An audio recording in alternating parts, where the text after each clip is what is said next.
मित्रांनो, अमेरिकेतून एक अशी बातमी समोर आली आहे ज्यानं संपूर्ण जगभरात खळबळ उडवून दिली आहे।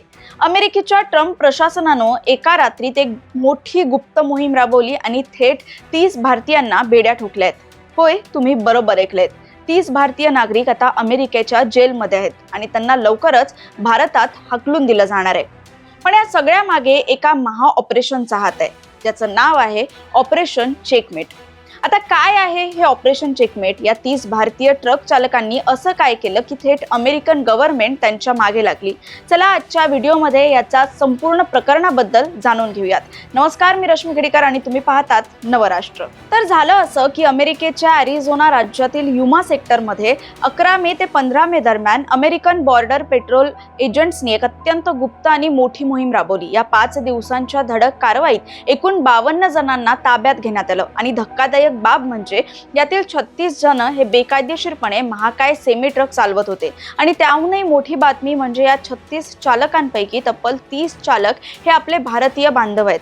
उरलेले 6 जण हे मेक्सिको, एल साल्वाडोर आणि रशियाचे आहेत। आता तुमच्या मनात प्रश्न आला असेल की जर हे लोक बेकायदेशीर राहत होते तर त्यांच्याकडे ट्रक चालवायला लायसन्स कुठून आलं?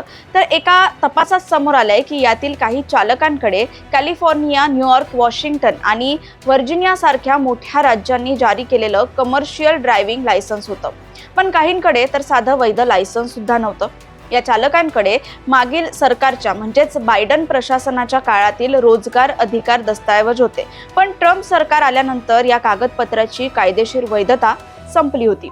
म्हणजेच हे सर्वजण कागदपत्र कालबाह्य झाल्यानंतरही अमेरिकेत बेकायदेशीरपणे काम करत होते। पण प्रश्न हा पडतो की अचानक ट्रम्प सरकारनं ही मोहीम का सुरू केली?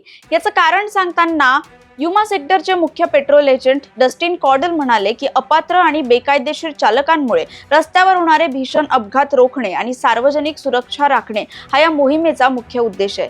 गेल्या काही महिन्यात अमेरिकेत भारतीय वंशाच्या चालकांचा काही गंभीर रस्ते अपघातांशी संबंध जोडला गेला होता। त्यामुळे अमेरिकेच्या परिवहन विभागानं आता नवीन आणि कडक नियम लागू केले आहेत, जेणेकरून कोणत्याही अवैध परदेशी नागरिकाला ट्रक किंवा बसचे लायसन्स मिळणार नाही। आता या 30 भारतीयांचं काय होणार? तर या 52 जणांवर अमेरिकन फेडरल कायद्यानुसार गुन्हे दाखल करण्यात आले आहे। त्यांना कोर्टात हजर करून आता थेट भारतात डिपोर्ट म्हणजेच मायदेशी परत पाठवण्याची कायदेशीर प्रक्रिया वेगानं सुरू करण्यात आली आहे। थोडक्यात सांगायचं तर अमेरिकेत नो डॉक्युमेंट्स, नो एंट्री आणि नो वर्क हा नियम ट्रम्प प्रशासनानं अत्यंत कडक केला आहे। त्यामुळे ऑपरेशन चेकमेटनं या अवैध चालकांना थेट शह दिलाय।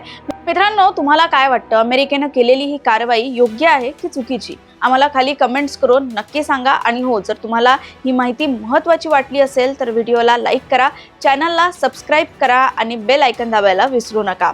व्हिडिओ संपला पण चर्चा सुरू राहील। नमस्कार।